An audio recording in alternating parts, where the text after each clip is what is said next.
Hello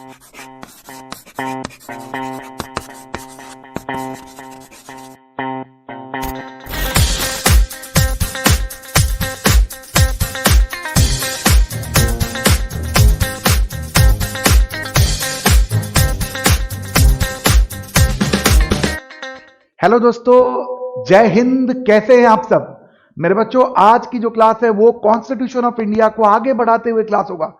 संविधान, हमारा constitution of India. Yes, we are talking about our constitution of India, जिसके हमने already 2-3 lectures पढ़ लिए हैं। अब उसको आगे ले चलते हैं। आज का टॉपिक जो है fundamental rights. Fundamental rights very important, एक पिलर, संविधान का एक मजबूत पिलर बच्चों, जिसको हम कहते हैं कॉन्स्टिट्यूशन ऑफ इंडिया का एक स्तंभ। आप बोल सकते हैं कई सारे पार्ट्स हैं। पार्ट नंबर 3 ऑफ कॉन्स्टिट्यूशन बात करता है उसके एक इंपॉर्टेंट पिलर की, जिसका नाम है, हम बात करते हैं फंडामेंटल राइट्स। मतलब आप बात करते हो इक्वालिटी की, आप बात करते हो फ्रीडम की, आप बात करते हो कि रिलीजियस प्लेसेस या रिलीजन की बात करते हैं, आप अपॉर्चुनिटी की बात करते हैं, आप बात करते हैं लोगों के बीच में किस तरीके की फीलिंग होनी चाहिए। तो उन सबको पॉसिबल ही नहीं जब तक आप उनको राइट्स ना दोगे। तो fundamental rights are the most important thing. Fundamental rights का जो कॉन्सेप्ट है इंडिया में आया, और आपने संविधान के आर्टिकल नंबर 14 से लेकर के 32 तक इसको इनकॉर्पोरेट किया। किसको? फंडामेंटल राइट्स को। बहुत 6 फंडामेंटल राइट्स है जो हमारी कॉन्स्टिट्यूशन हमें गारंटी करती है। बट कोई भी फंडामेंटल राइट जो है ना, वो एब्सोल्यूट नहीं है। अभी एब्सोल्यूट नहीं है मतलब क्या? देखो, राइट है, आपके लिए है, हम सबके लिए, जो इस धरती पे खड़े हैं, या तो उसके सिटीजन हो या बाहर वाले हो, जो इस धरती पे, उनके लिए फंडामेंटल राइट्स हमारी संविधान ने हमको दिए हैं। कुछ राइट्स सिर्फ अपने सिटीजन के लिए, कुछ राइट्स सबके लिए, कुछ राइट्स नहीं है। अब बात यह है कि क्या ये सारे राइट्स जैसे कहें वैसे आपको मिल जाए? बोलने का मतलब क्या, ये सारे फंडामेंटल राइट्स एब्सोल्यूट है क्या? नहीं, एब्सोल्यूट हो ही नहीं सकता। एक कहावत है, प्रिंसिपल ऑफ नेचुरल जस्टिस, यानी समय के साथ बदलाव करना पड़ता है। कई बार कई सर्कमस्टांसेस में चीजें एक जैसे नहीं हो सकती। अगर मैं आपको कहता हूं freedom of speech and expression, तो क्या कुछ भी बोलोगे? नहीं, has to be some kind of clause over it. Similarly freedom of trade and commerce, तो क्या कुछ भी बेचोगे? कोई इलीगल आइटम, इलीगल प्रोडक्ट में डील करोगे, इलीगल मेथड्स की तरह काम करोगे? नहीं। तो हर चीज, सब फ्रीडम आपके पास है, but subject to a reasonable restriction. अब वो रीजनेबल रिस्ट्रिक्शन क्या होता है? It may be security, it may be country के पीपल का सेंटिमेंट, इट मे बी देश की सुरक्षा की बात कर ले, it may be some public order की बात कर ले, कुछ भी हो सकता है। इट मे बी कुछ पर्टिकुलर कास्ट या क्रीड को आगे लाने की बात हम करें। तो ये रीजनेबलनेस जो है ना, ये बहुत बड़ा कॉन्सेप्ट है, द बिगर कॉन्सेप्ट। तो फंडामेंटल राइट्स आपको देंगे, but subject to some kind of restriction, जो कि स्टेट एक सही तरीके से आपको ऊपर इंपोज करेगी।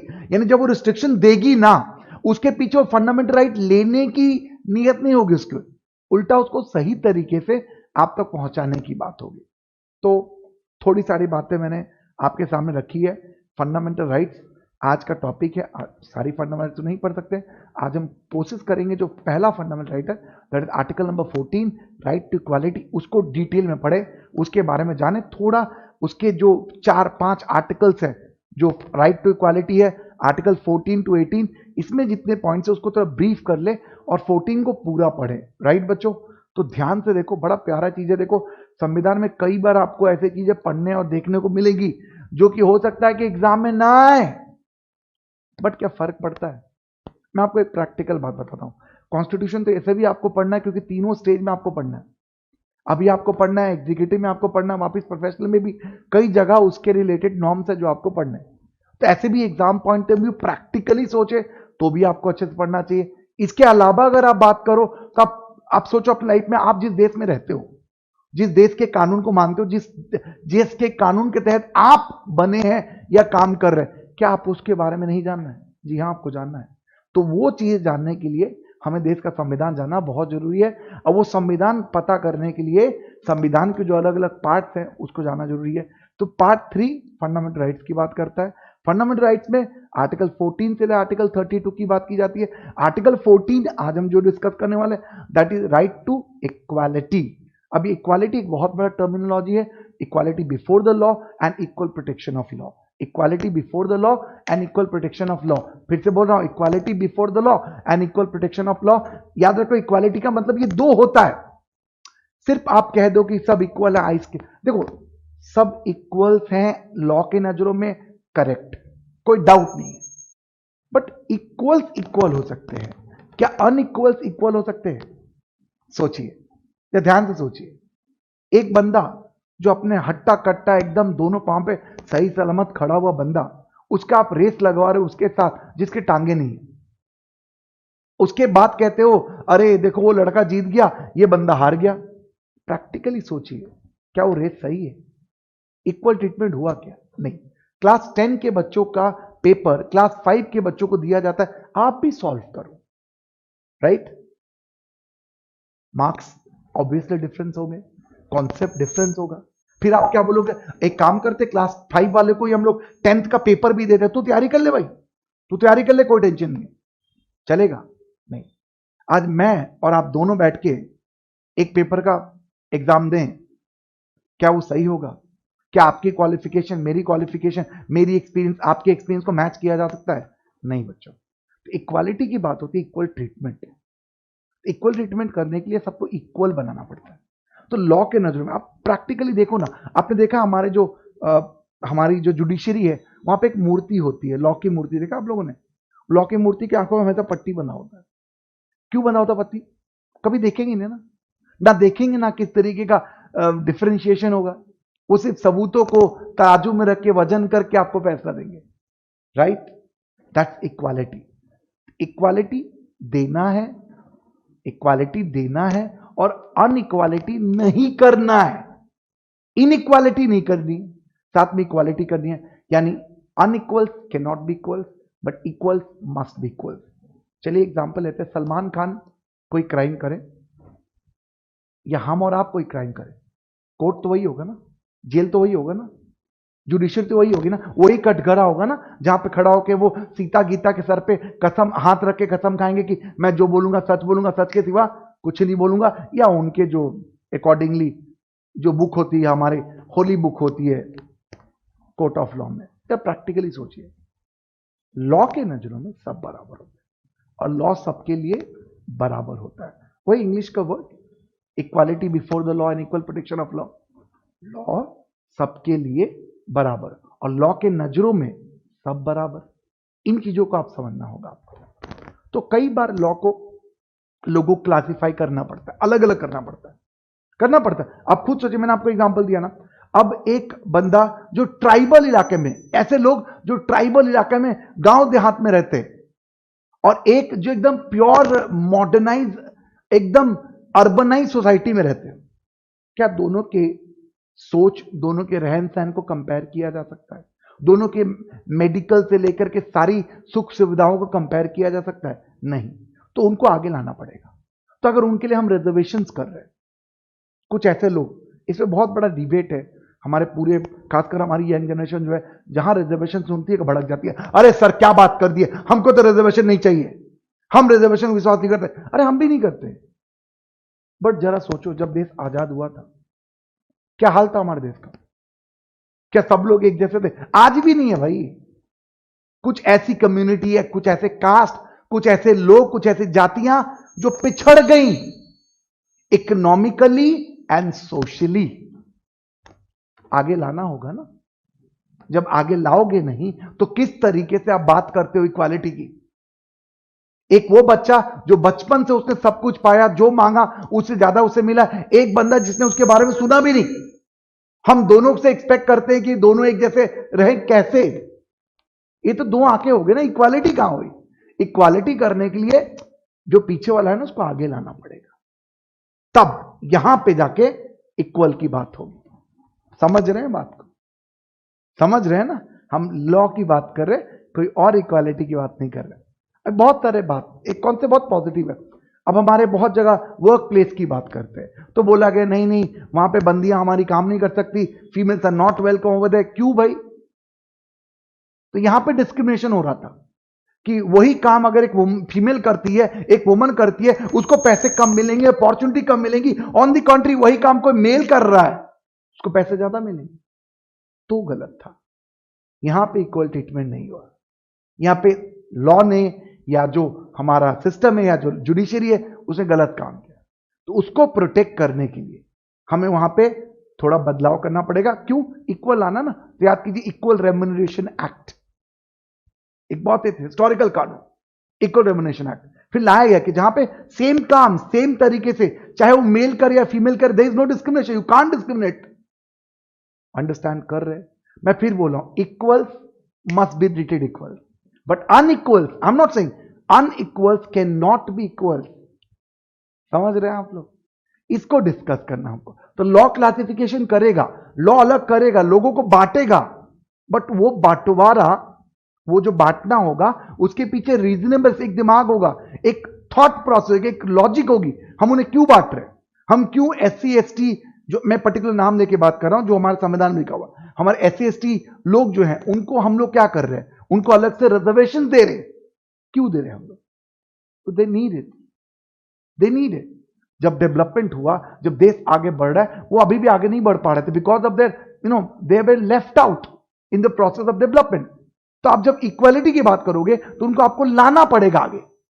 जब आप आगे लेके आओगे तो उसके बाद आप रिजर्वेशन हटा देना। मैं ये नहीं कहता हूं लोग उसका गलत फायदा नहीं उठाते, मैं ये नहीं कहता कि लोग उसके लेकर के करप्शन नहीं हो रही है, जो रियल बेनिफिशियरी उस तक पहुंच नहीं पा रहा है। मैं ये देखो, ये हर सिस्टम में लूप हॉल्स होता है बच्चों, कोई हमारे अंदर लूप हॉल्स होता है। हम ये कह देंगे हमको सब कुछ पता है, वो तो ये झूठ है। तो लूप हॉल्स हैं, हम ये कहते हैं। बट अब जो ये लॉ मेकर, जो ड्राफ्टमैन, अंबेडकर साहब जिन्होंने कानून बनाई, संविधान बनाया, और उस समय के जो लर्नड पीपल थे, उनका सोच अलग था। वो चाहते थे कि एक फेयरनेस की जाए, फेयरनेस इन डीलिंग रखी जाए, इक्वालिटी की बात की थी। इक्वालिटी तब होगा ना जब चीजें इक्वल होगी, राइट? समझ में आ रहा है आप लोग को? चलिए अब इसको फटाफट एक बार पढ़ते देखते क्या है ये। ओके, ये देखो क्या है ये। चलिए लेट्स रीड दिस नाउ। देखिए क्या लिखा है यहां पे, कॉन्स्टिट्यूशन सीक्स टू सिक्योर। क्या देना चाहता है कॉन्स्टिट्यूशन? लिबर्टी देना चाहता है। ओके, लिबर्टी अब क्या? सोचने की क्षमता, एक्सप्रेशन को लेकर के फ्रीडम देना चाहता है। आप अपने मर्जी से सोचिए, जो आपका फेथ है, बिलीफ है, आप जो वर्शिप करना चाहते हो। आप पत्थर की पूजा करना चाहते हो, आप बिना मूर्ति की पूजा करना चाहते हो, आप सूर्य की पूजा करना चाहते हो, आप चांद की पूजा करना चाहते हो, जो करना चाहते हो करो, कोई टेंशन की बात नहीं है। स्टेटस, अपॉर्चुनिटी की बात करेंगे, चाहे पब्लिक सेक्टर की बात करें, प्राइवेट सेक्टर की बात करें, हर जगह जहां भी अपॉर्चुनिटी की बात होगी, हम सबको इक्वल अपॉर्चुनिटी देंगे, राइट? यहां पे मेरिट्स की बात अलग है। फ्रेटर्निटी, सबकी डिग्निटी, इंडिविजुअल, चाहे वुमन या मेल, फीमेल, सीनियर सिटीजन, बच्चे, कोई भी कास्ट क्रीड, वो नहीं होना चाहिए। That is objective. इसी के लिए फंडामेंटल राइट्स हमारे कंट्री में इंट्रोड्यूस किया गया। That is the purpose. तो कहीं ना कहीं फंडामेंटल राइट्स में जो राइट टू इक्वालिटी की बात मैंने करी ना बच्चों, ये फंडामेंटल राइट्स में ये सारी बात जो ये आपने जो हमारे प्रियम्बल में ऑब्जेक्टिव लिखा हुआ है, उन सभी बातों को यहाँ पे इनकॉर्पोरेट किया गया है। ये बात आपने सुना होगा ना, कई बार सुना होगा, मैंने बात बताई भी थी। कितने हमारे फंडामेंटल राइट्स हैं? तो प्राइमरी 6 फंडामेंटल राइट्स हैं। कौन से? राइट टू इक्वालिटी, जो आज हम डिस्कस करने वाले हैं, that is 14 to 18 guys. 14 to 18 difference कितना होगा जरा कैलकुलेट करके बताओ।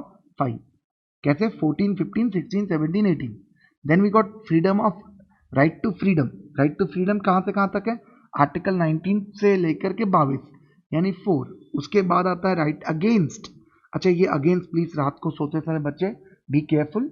अगेंस्ट एक्सप्लॉयटेशंस, तो यहां पे कहां से कहां तक आता है? 2 राइट्स हमारे पास, 23 और 24। उसके बाद आती है right to freedom of religion. आपका फेवरेट है ये, रिलीजन में बहुत छुट्टियां मिलती हैं। तो यहाँ 25 से 28, इसको हम 4 बोल सकते हैं, कैलकुलेट कर लीजिए। उसके बाद कल्चरल एजुकेशन राइट थोड़ा कम ही है हमारे पास, तो इसमें भी 2 है, देखो 29, 30। तो वो लोग सर उसका डायरेक्ट 32 है। हाँ 32 है, जिसको हम राइट टू रेमेडी कहते हैं। कोई भी राइट तब तक राइट नहीं होता जब तक उसके साथ रेमेडी ना हो, यानी जब तक आप उसके लिए कोई सिक्योरिटी क्रिएट ना करें तब तक वो राइट नहीं होता, और हेंस उसका कोई लॉजिक नहीं होता। तो याद करने का मैंने आपको बताया। इसमें 31 मिसिंग है ऑफकोर्स, तो मैं 31 देखो यहाँ पे लिखा हुआ है, राइट टू प्रॉपर्टी बोलते थे इसको पहले। बच्चों ये अमेंडमेंट कर दिया गया, 44th अमेंडमेंट 1978 में जब आया कॉन्स्टिट्यूशन का, तो बोला गया बेटा कि औकात नहीं है हमारे, देखो हर जगह सबको तो प्रॉपर्टी देना, ना गवर्नमेंट का औकात की बात है, ना सबके लिए पॉसिबल हो सकता है after the population blast. Hence बोला गया भाई अब लीगल राइट है, जिसका प्रॉपर्टी नाम है, जिसका नाम पे रजिस्टर्ड है, जिसको टाइटल है, वही ओनर रहेगा, सबको हम नहीं दे सकते। Hence right of property is right but not fundamental, it's a legal right, it's a legal right, याद रहेगा आप लोगों को, not a fundamental right, it's a legal right, ध्यान रखिएगा आप लोग। अब यहाँ वापिस आइए, जो हमने बात की 14 टू कहाँ से कहाँ बात की, हम जल्दी बता दो। तो 14 से लेकर के 32, 14 से लेकर के 32 याद कैसे करोगे? देखो 14 आपका फेवरेट नंबर है, आपको बताया था मैंने। अरे फरवरी महीने की बात कर रहा हूँ मैं, जहाँ पे आप लोग का बड़ा पवित्र महीना होता है, आप लोग बड़े रिस्पेक्ट करते हैं इस महीने को, ठीक है ना। 14, अच्छा यहाँ नहीं याद है तो 14 नवंबर याद कर लेना, चिल्ड्रंस डे, जो भी आपकी मर्जी। तो 14 जो है यानी बच्चों का दिन है। यहाँ बच्चे जब खुश होते तो भी बत्तीसी दिखाते, और गुस्सा होते तो भी बत्तीसी दिखाते हैं। जब खुश होते तो बत्तीसी खुशी में दिखाते, और जब गुस्सा होते तो बत्तीसी काटने के लिए दिखाते हैं। तो बी केयरफुल, याद करने तरीका 14 टू 32। अब आइए कैसे याद करोगे, तो 5 4 का 2, 4 2 का 1, क्या दिख रहा है आप लोग को? यस, 5 4 का 2 एंड बच्चों 4 2 का 1। फंडा ये है, माई नेम इज लखन। अब जरा ध्यान से देखो, स्टार्ट करोगे 14 से, जोड़ोगे 5, फिर जोड़ोगे उसमें 4, फिर 2, फिर उसमें 4, फिर 2 1, लास्ट कहाँ खत्म हो रहा है? 32। तो 14 से 32 और 5 4 का 2, 4 2 का 1, my name is Lakhan. Funda is clear with you guys, याद रखिएगा, भूलिएगा मत, ओके। ये ऑलरेडी करा है आप लोग को, बस just to revise you, brush up you.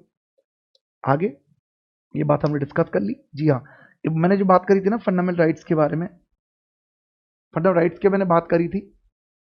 हाँ देखो, मैं बता रहा था आपको कि कोई भी फंडामेंटल राइट एब्सोल्यूट नहीं होता। एब्सोल्यूट नहीं होता मतलब आपको बोला गया कि राइट टू फ्रीडम है, तो क्या कुछ भी करोगे क्या? आग लगा दोगे हर जगह? कुछ भी बोल दोगे क्या? आज सेंसर क्यों है? आज क्यों बीप लगा देते ना स्टेटमेंट पे, तेरी तो डैश। Are you clear? तो डैश को फुलफिल करना होगा आपको। अब वो डैश क्या हो सकता है? Up to you. सेंसर है ना, एक सामाजिक व्यवस्था है, तो फ्रीडम है but subject to reasonable restriction.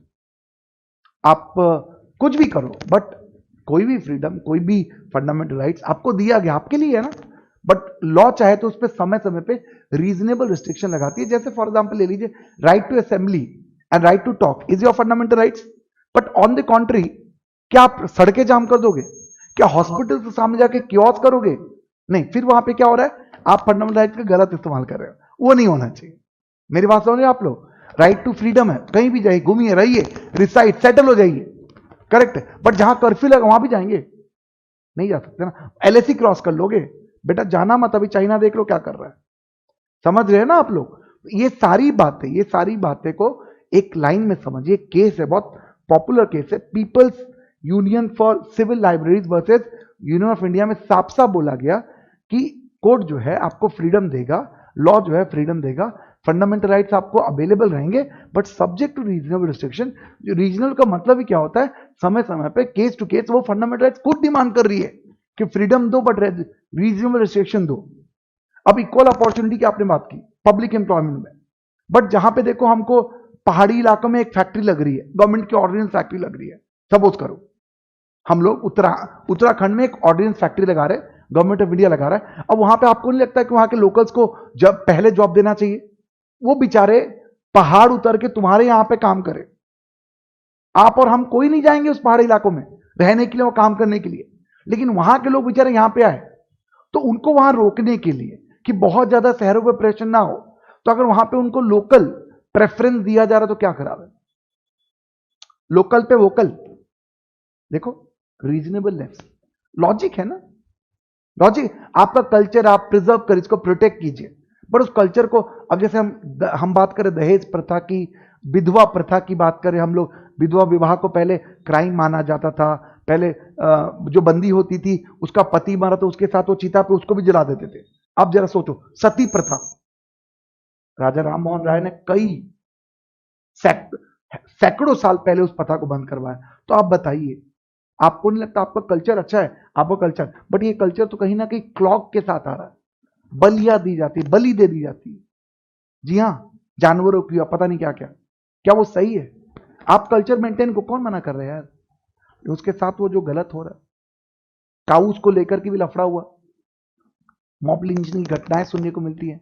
तो कल्चर इज वेरी गुड, अपना कल्चर को प्रिजर्व कीजिए, अपने रिलीजन को प्रिजर्व कीजिए, बट उसके साथ जो रीजनेबल रिस्ट्रिक्शन जो किसी और को तकलीफ ना दे, उसके लिए फंडामेंटल राइट्स में प्रोविजन है कि रीजनेबलनेस रखा जाए। राइट बच्चों, फिर हम बात करते हैं, आइए देखते हैं क्या लिखा हुआ है। यहां लिखा हुआ है कि क्लासिफिकेशन, क्लासिफाइड कर दिया गया। ये भी बड़ा प्यारा, इसमें से एग्जाम में क्वेश्चन आने की संभावना होती है। अब देखो, याद करें सारे फंडामेंटल किस किस के लिए। तो पहला फंडामेंटल सिर्फ और सिर्फ हमारे लिए है। किसके लिए भैया? हमारे लिए, only for us, only for us. हम पूरे इंडिया को 4 पार्ट में डिवाइड करते हैं ना, ईस्ट, नॉर्थ, साउथ, वेस्ट। तो देखो 4 ऐसे फंडामेंटल राइट्स हैं जो सिर्फ हमारे लिए। It's happened only in India. Are you clear? यानी सिर्फ सिटीजन जो यहां पैदा होता है ना, सिर्फ उनके लिए। कौन सा 15, 16, 19 और 30।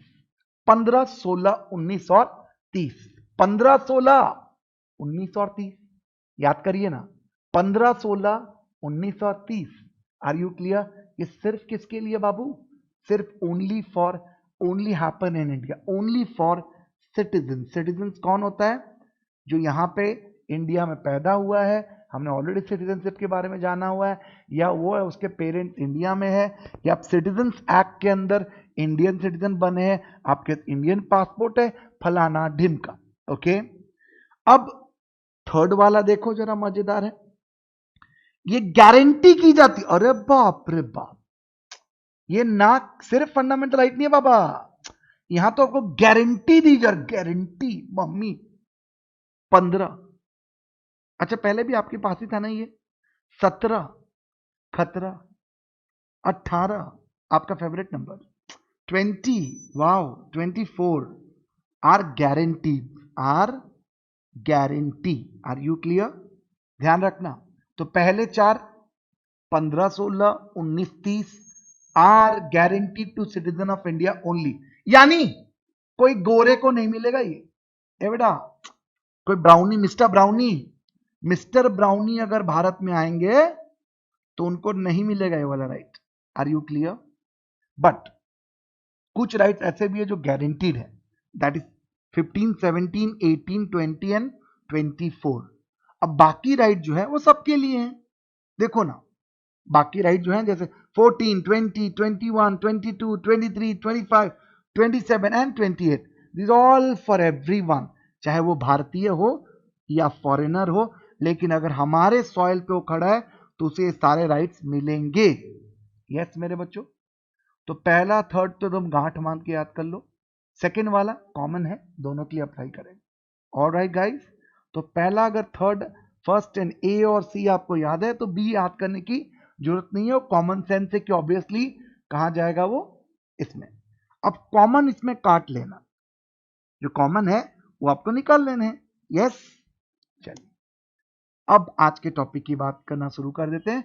Right to equality, right to equality, right to equality. Equality मतलब equality before the law and equal protection of law. यानी लॉ के नजरों में सब बराबर है और लॉ सबके लिए बराबर है। याद रखो, ध्यान रखना, ऐसा नहीं होगा कि अमिताभ बच्चन साहब, नरेंद्र मोदी साहब या कोई और, अनिल मुकेश अंबानी साहब, इनके लिए कोई और कानून बनाया जाएगा, इनके लिए, इनके क्राइम्स या इनके सपोर्ट के लिए। जो कानून हमारे लिए वही कानून उनके लिए, जो कोर्ट हमारे लिए है वही कोर्ट उनके लिए भी है। इस बात का आपको बच्चों ध्यान रखना है। That is called equal, that is called equal. But अब वही आप उसको थोड़ा और एक अलग तरीके से समझाता हूं। अब मोदी जी बात करें हम लोग, या अमिताभ बच्चन साहब की बात करें, या हमारे मुकेश अंबानी जी के बारे में बात करें, क्या उनकी सुरक्षा और हमारी सुरक्षा एक जैसी है? क्या उनके लाइफ को जो थ्रेट है हमारे लाइफ को भी है? क्या जिस तरीके से हम कोर्ट में एकदम नाचते नाचते अपनी मोटर व्हीकल, ऑटो या टैक्सी में वहां पहुंच सकते, क्या वो भी उसी सुरक्षा के साथ वहां पहुंच सकते? आपका जवाब होगा नहीं। नहीं, उनके लिए वो चीजें तकलीफदायक हो जाती है। तो उनके लिए अगर ब्लैक कैट कमांडोज हैं, एनएसजी गार्ड्स हैं, सिक्योरिटी प्रोटोकॉल्स हैं, तो क्या ये खराब है? आप बोलोगे सर ये तो डिस्क्रिमिनेशन है। नहीं बेटा, अगर जेल में उनको अलग सा तय खाने में या जेल खाने में रखा जाता है, अगर सजा हुई तो सपोज कीजिए, और हमें सबके साथ रखा जाता है, तो आप बोलोगे सर ये तो गलत है, उनको अलग से जेल देते, आप हमें बाहर सबके साथ कैदियों के साथ रखते। नो नो नो, दोनों जेल में ही है। बट आप अगेन मैंने बात करी थी ना, equals can be equals, unequals can not be equals. अभी आसाराम जी को पकड़ के जेल में डाला हुआ है, आप जानते हैं कौन से केस के बारे में बात कर रहा हूं मैं। अब उस केस में सोचिए उनको नॉर्मल लोग के साथ छोड़ दिया जाए, लोग छोड़ेंगे उनको? लोग कोर्ट का वेट नहीं करेंगे कि कोर्ट फैसला दे, वो अपना फैसला दिखा देंगे। कई पिक्चरों में कई बार हमने सुना है कि जेल में कांड हो गए, वो नहीं होना चाहिए। फिर आप ही काम कीजिए, आप खुद का आपकी अदालत लगा लीजिए, कोर्ट की जरूरत नहीं है। मेरी बात समझ रहे हैं मेरे बच्चों, मैं क्या बोल रहा हूं? Equals can be equals, unequals can not be equals. यानी इक्वालिटी जो है आर्टिकल 14 to 18, इसमें यही सब बातें की जाती है कि किस तरीके से लोगों को इक्वल प्रोटेक्शन दिया जाए। कानून के नजरों में सब बराबर है और कानून सबके लिए बराबर होता है। आइए आगे देखते, ये क्या लिखा, पढ़ो, चलो देखो, पढ़ के बताओ क्या लिखा हुआ है, चलो पढ़ो। ओके, आइए क्या लिखा हुआ है ये देखो। यानी आर्टिकल नंबर 14 से आर्टिकल नंबर 18 में क्या क्या है। तो सबसे पहले इक्वालिटी बिफोर द लॉ। अच्छा, इक्वालिटी बिफोर द लॉ की बात करोगे तो याद है ना, equality before the law and equal protection of law, equal protection of law, इन दो कॉन्सेप्ट हम डिस्कस करेंगे, EBL and EPL. Okay guys, फिर हम क्या बात करेंगे, क्या किसी के साथ ये बोल के आप भेदभाव कर सकते हैं कि उसका रेस, रिलीजियन, कास्ट, सेक्स या प्लेस ऑफ बर्थ अलग है? नहीं। किसी के साथ ये बोल के आप डिस्क्रिमिनेशन स्टेट नहीं कर सकती, बोल के कि नहीं तुम तो लड़की हो, अरे नहीं तुम तो इस स्टेट से आई हो, अरे नहीं नहीं नहीं नहीं तुम्हारा कास्ट ये है, अरे कोई तुम्हारा कोई क्रीड नहीं। No, you can't, you can't, state can not do this. ये क्राइम है, ये क्राइम है बच्चों। इक्वालिटी का प्रिंसिपल टूट जाएगा अगर इस तरीके से किसी का डिस्क्रिमिनेशन किया गया। देखो इसका एक्सेप्शन है, मैं बता रहा हूं, एक्सेप्शन है। जैसे फॉर एग्जांपल मैं बात करता हूं एससी और एसटी की, इन लोगों को हमने एक्सेप्शन दे के रखा है, तो मैं बोल रहा हूं एक्सेप्शन, रीजनेबल रिस्ट्रिक्शन, करेक्ट। फिर हम बात करते हैं, देखिए equality of opportunity in the matter of public employment. देखो साफ साफ लिखा पब्लिक एम्प्लॉयमेंट। देखो प्राइवेट सेक्टर को इससे बाहर रखा जाता है क्योंकि प्राइवेट सेक्टर पे गवर्नमेंट का कोई जोर नहीं चल सकता, तो वो अपने हिसाब से कानून बना सकते हैं। जैसे फॉर एग्जांपल देखिए, प्राइवेट कंपनियों में ना लाइफ टाइम डायरेक्टर्स होते हैं लोग, यानी एक बार आप डायरेक्टर बने ना तो जिंदगी भर आप डायरेक्टर रह सकते हो। लेकिन ये केस प्राइवेट पब्लिक कंपनियों में नहीं हो सकता। आप सुप्रीम कोर्ट के जज को देख लीजिए, आप प्राइम मिनिस्टर साहब को देख लीजिए, आप चीफ मिनिस्टर, जितने संवैधानिक पोस्ट हैं, क्या वो लाइफ टाइम के लिए होते हैं? नहीं, टर्म होता है, टर्म खत्म, जय माता दी रॉक्स। तो बड़ा डेमोक्रेटिक तरीका होता है वो। तो वहां पे इक्वालिटी, अगर एक बंदा डिजर्व करता है, सभी, आज हम और आप भी प्राइम मिनिस्टर बन सकते हैं, चीफ मिनिस्टर बन सकते हैं, अगर हम उस तरीके से इलेक्शन लड़े और जीत जाए तो। इसमें ऐसा नहीं कि पर्टिकुलर बंदा ही बनेगा। Alright, abolition of title, abolition of untouchability. Untouchability मतलब छुआछूत। एग्जैक्टली बच्चों, देखो जिस जमाने में हम रहते हैं ना, ये फंडामेंटल राइट नहीं है, ये एक तरीके का क्राइम है। क्योंकि आप याद कीजिए, जब इक्वालिटी की बात करते हो तो आप कैसे किसी को बोल सकते हो? पुराने जमाने में जाओ, जहां लोग, कई लोग के हाथ से छुआ आप लोग पानी नहीं पीते, उनके घर नहीं जाते, अगर वो गांव मोहल्ले में गुजर जाए तो लोग, उनका छाया भी पड़े ना तो स्नान करते थे। जी हां, मैं बात कर रहा हूं पिछड़ा इंडिया का, रिपीट, पिछड़ा ब्रिटिश इंडिया। अब जमाना बदल रहा है। अब आप गोलगप्पे खाने जाते हो तो पूछना मत उससे गलती से, भैया आपका नाम क्या है, आप कौन से कास्ट वाले हो, फिर बोल देगा वो। Are you clear? Untouchability is now a crime, right? छुआछूत आप नहीं कर सकते। हाँ देखो, सोशल बॉयकॉट, एक बंदा सन्यासी हो गया, इज नॉट छुआछूत, राइट? सोशल बॉयकॉट मतलब कोई बंदा अब सामाजिक जिंदगी छोड़ के सन्यास ले रहा है, so that is not untouchability, alright, that's his choice. ये भी एक आर्टिकल नंबर 21 है जहां freedom of life and liberty है, भाई उसको ऐसी जिंदगी जीनी है। उसको बाबा रामदेव बन के रहना आप रोक नहीं सकते, यू कांट फोर्स। वैसे ही बच्चों एबोलिशन ऑफ टाइटल, अंग्रेज चले गए, राजा चले गए, लोगों की राज बहादुरी नहीं जाती। आज भी सर लिखना है नाम के आगे, आज भी लिखना द गायकवाड्स, द पटौदीज, राइट? नहीं चलेगा भैया, नहीं चलेगा। चलेगा, अंग्रेज चले गए, टाइटल भी चले गए, अब कोई टाइटल नहीं लगा सकता अपने नाम के साथ। देखो इसमें एक्सेप्शन है, मिलिट्री टाइटल्स हो गए या मेरिट्स। आप सीएस लिखोगे ना नाम के सामने, जैसे मैं लिखता हूं सीएस राजू दुबे, तो ये क्या है बच्चों? ये तो हमारा मेरिट्स है ना। ये टाइटल को हमारे मम्मी डैडी ने थोड़ी दी है, राइट? ये टाइटल हमारे कोई खर खानदान से तो मिला नहीं है, ये तो मेरिटोस टाइटल है, वो एक्सेप्शन है। ये सारी चीजें हम डिस्कस करेंगे कहां पे? राइट टू इक्वालिटी में, आर्टिकल 14, 15, 16, 17, 18। जी हाँ, आर्टिकल 14, 15, 16, 17 में खतरा और 18। Are you clear? पक्का जी, याद रखोगे? पक्का क्लियर है आप लोग को? चीजें ध्यान रखेंगे आप लोग? चलिए good, let's go now next. अब देखो ये क्या है। अब बात मैं करता हूं आर्टिकल नंबर 14, जो बात करता है बच्चों equality, that is equal treatment by the state. देखो गवर्नमेंट कभी भी ना इनइक्वालिटी नहीं कर सकती, इतना ध्यान रखिएगा, क्योंकि गवर्नमेंट मतलब by the people, for the people, of the people. तो जब आप by the people, for the people, of the people की बात करते हो, तो एक बात ध्यान रखना, एक बात क्लियर रखना कि गवर्नमेंट सबकी है। तो किसी तरीके का दुर्व्यवहार, अनइक्वल ट्रीटमेंट, किसी तरीके का ऐसा रूल जो लोगों को बांट दे, वो इक्वालिटी को नहीं इंक्रीज करता। ये जो कॉन्सेप्ट ऑफ इक्वालिटी है ना, ये जो रिलेटिंग कॉन्सेप्ट ऑफ इक्वालिटी है, ये बना हुआ था हमारे प्रियम्बल को बेस करके, करके और equal protection, equality before the law and equal protection of law, इनको बेस करके असल में बना हुआ है। तो ये कॉन्सेप्ट है ना कि भाई लॉ अगर इक्वालिटी की बात करे, देखो हम और आप में से कोई बड़े नहीं है, बड़ा कौन है? लॉ बड़ा है, लॉ इज सुप्रीम। हेंस अगर लॉ सुप्रीम है, अगर बच्चों मेरे लॉ सुप्रीम है, तो कोई बंदा सुप्रीम नहीं हो सकता ना। इसके लिए इक्वल ट्रीटमेंट करना, सबको इक्वालिटी देनी है, equal need to be given equality, right? ध्यान रखिएगा। अगर मैं बात करता हूं इक्वालिटी की, तो मैं बात करता हूं हमारी इक्वालिटी की, जब कॉन्सेप्ट की बात की जाएगी ना, तो इंडिया में चाहे वो प्रियम्बल हो या आर्टिकल नंबर 14 हो, ये दो साफ साफ इक्वालिटी को लेकर के बात करते हैं, ठीक है? इसमें दो बातें करी जाती है भाई। क्या बातें करी जाती है? देखो क्या बातें करी जाती है, दो कॉन्सेप्ट। एक, अनइक्वल ट्रीटमेंट को क्या करो? प्रोहिबिट करो मेरे बच्चों।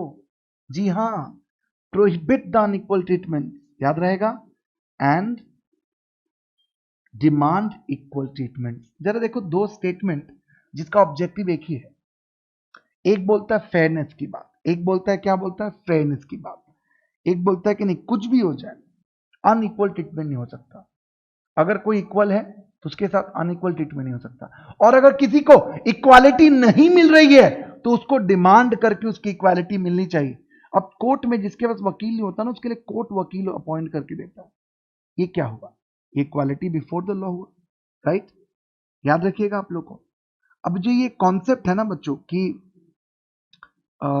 इक्वालिटी की जो कॉन्सेप्ट है ना, इट्स इंग्लिश कॉन्सेप्ट, याद रखिएगा आप लोग।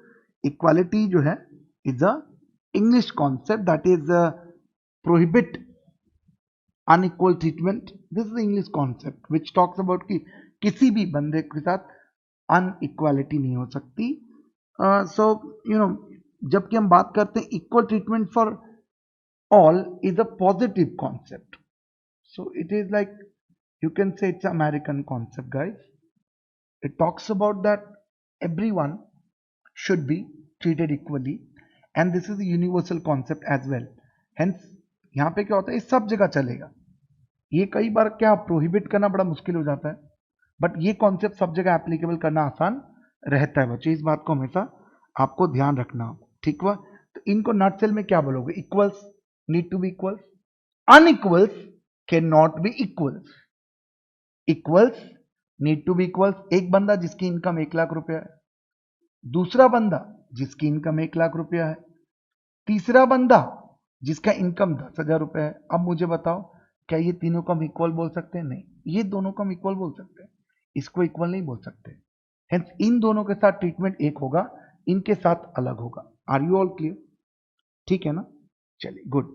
अब बात आती है बच्चों की, तो दो कॉन्सेप्ट इससे नटसेल में हम कंक्लूड कर सकते हैं कि एक ईबीएल होना चाहिए या दूसरा ईपीएल, यानी equality before the law and equal protection of law.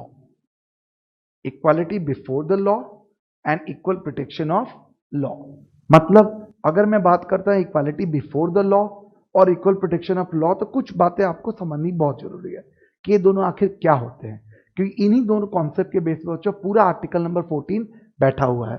यानी अगर मैं बात करता हूं इन दोनों की, तो पहले इन दोनों का डिफरेंस आप देख लो, आपको मजा आएगा कि डिफरेंस है क्या। तो इक्वालिटी बिफोर द लॉ यानी ईबीएल जो है एक बच्चों क्या कॉन्सेप्ट है? जेनरिक कॉन्सेप्ट, यानी it's a very common concept कि भाई सबके नजरों में लॉ इक्वल है, लॉ के सामने सब लोग इक्वल है, लॉ के सामने सब लोग इक्वल है, all are equal before the law. Correct, it's a very generic concept. But do you agree that कि इसके भी बहुत सारे एक्सेप्शंस होंगे?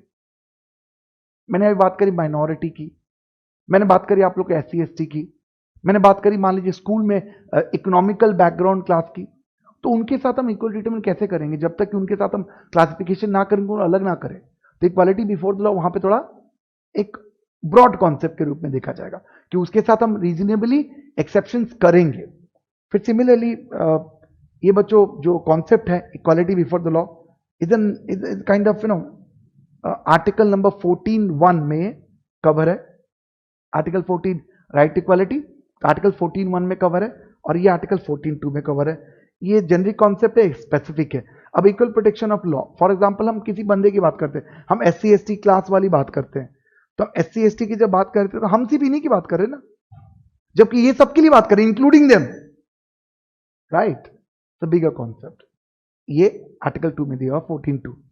ये तो नेगेटिव कॉन्सेप्ट है, बिकॉज यहां पे ना थोड़ा हम ये बोलते हैं कि भाई इक्वालिटी बिफोर द लॉ, तो सबको इक्वल पे लेके आओ, सबको इक्वल पे लेके आओ, इसके लिए कुछ भी करो। ये पॉजिटिव कॉन्सेप्ट बोलते नहीं, जो सच में डिजर्व करते हैं उनके लिए आप एक्सेप्शन भी क्रिएट करते हो, इक्वल ट्रीट करने के लिए गलत नहीं है।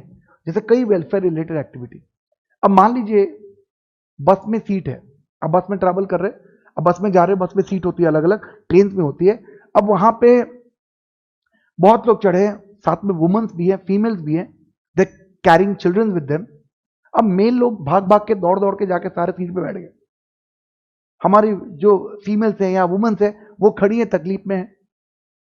तो कुछ वक्त गवर्नमेंट ने देखा, उसने क्या किया कि बसों और ट्रेनों में लिख दिया महिलाओं का सीट या लेडीज सीट या पर्टिकुलर बंदे के लिए सीनियर सिटीजन सीट। क्या ये गलत किया हमने?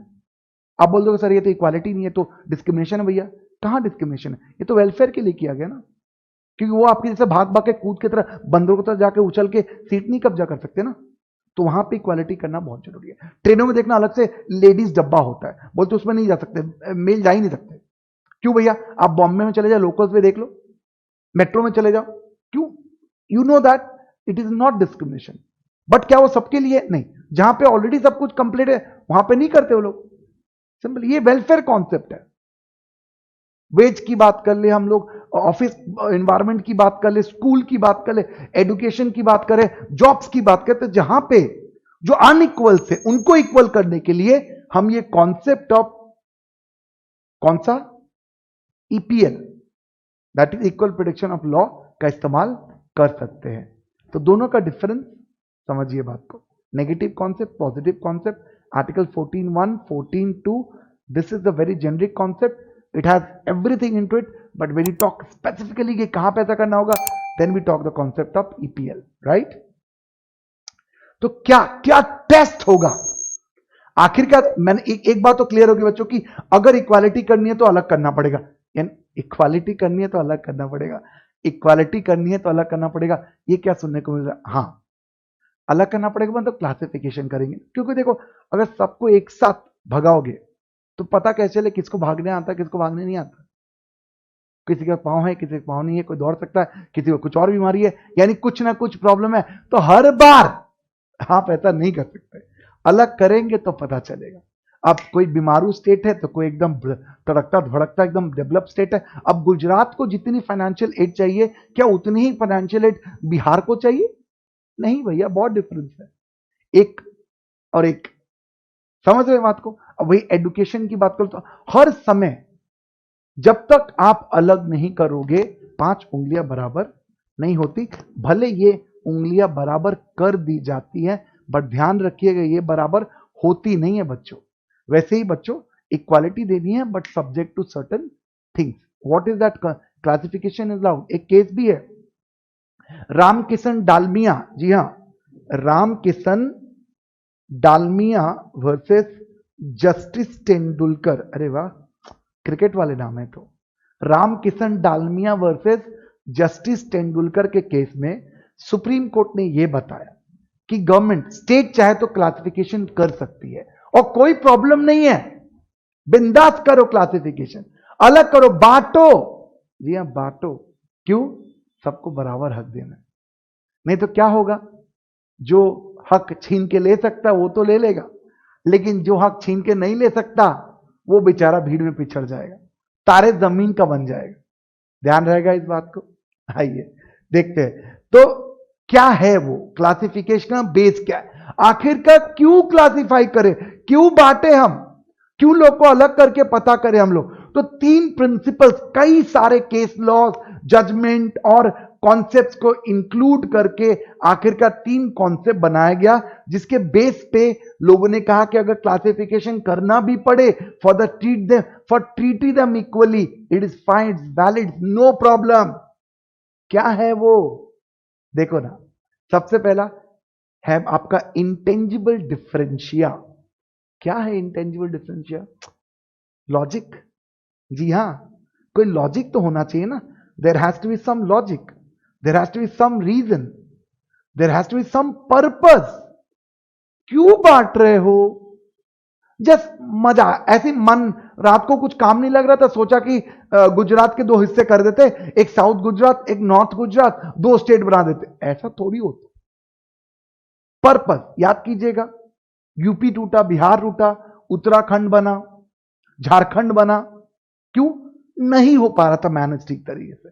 आज देखिए, डिवीजन के बाद ये दोनों राज्य जो मैंने आपको नाम बताया, चाहे उत्तराखंड हो या झारखंड हो, they are doing very well. Telangana के साथ भी ऐसा ही हुआ। तो कई बार बच्चों अलग करने पड़ते हैं, but there has to be a reason.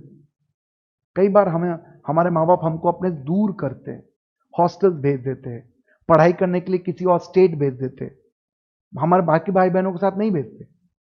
क्यों? हो सकता है ये सर नाइंसाफी है। नहीं, काबिल हो आप, आपको जरूरत है। यस डियर फ्रेंड्स, घरों में एक ही एसी लग सकता है, तो कौन से रूम में लगता है? जहां पे सबसे ज्यादा जरूरत होती है। जैसे अगर आप पढ़ाई कर रहे हैं तो माँ बाप देखना आपके रूम में एसी लगा देंगे, अपने रूम में नहीं लगाएंगे। गर्मी तो उनको भी लगती है ना, इंसान है, तुमसे ज्यादा काम करते हैं, लेकिन नहीं, उनको लगता है कि ये जरूरी है। So that is the logic, has to be a logic. You want to classification, do it, but why? Ask the questions. All right. Second, rational nexus. So that classification should have a connection. जैसे तुमने बोला कि reservation to SC SC caste, why? तो बताया क्योंकि SC ST cast क्या था, उसको जरूरत है। ये आपको पहला वाला पॉइंट हो गया। दूसरा पॉइंट नेक्सस दिखाएं, कनेक्शन। जरूरत है तो उनको इकोनॉमिकली आगे लाना पड़ेगा, उनको एजुकेशनली आगे लाना पड़ेगा, उनके सामाजिक स्तर को आगे लाना पड़ेगा, उनको एक्सेप्टेबल बनाना पड़ेगा। अरे बाप रे! तो कनेक्शन आप बताते हो कि क्लासिफिकेशन हमने किया, ये पर्पज है, और उसके साथ ये कनेक्शन। देखो इसके साथ कितने लोग जुड़े हुए हैं, कितने। अब कोई माइनॉरिटी है हमारे कंट्री की, तो बोला गया सबसे ज्यादा अत्याचार उनके साथ हुआ, वो उनका खुद का देश होकर भी किसी और देश में उनको रहना पड़ा, उनके साथ परसुएशन हुआ, रिलीजियस परसुकेशन, बड़ा आजकल खबरें चलती थी CAA को लेकर के, राइट है ना। तो उनके साथ गलत हुआ, तो we has to be connection.